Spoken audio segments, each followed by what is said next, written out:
Samantala, makakaharap ng mga sugatang sandalo si Pangulong Rodrigo Duterte sa kanyang pagbisita ngayong gabi sa Philippine Marine sa Taguig City. May ulat si Sweden Velado, live. Sweden? Sweden?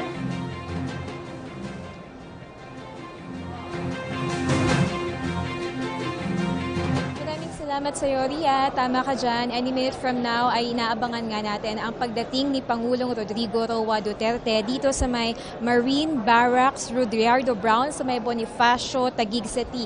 Bago siya pumunta dito, Ria, ay nanggaling nga siya sa Arayat, Pampanga kung saan nagkaroon ng inspeksyon ng isang shabu laboratory doon. Ria, kadalasan kapag bumibisita si Pangulong Duterte sa mga kampo ng militar o maging ng pulis ay nagkakaroon ng closed door command conference, pero yan ay mukhang hindi na matutuloy at didiretso na agad si Pangulong Duterte sa pagbibigay ng talumpati sa harap ng humigit kumulang 500 miyembro at opisyal ng Philippine Marines at Philippine Navy.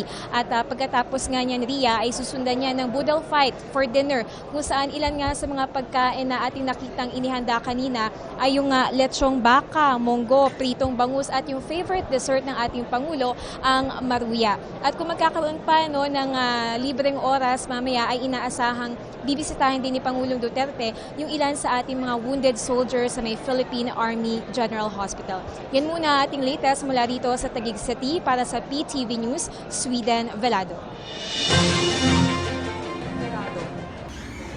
Ako po si Cathy San Gabriel. Subscribe na sa PTV YouTube channel. I-click lang po ang subscribe button.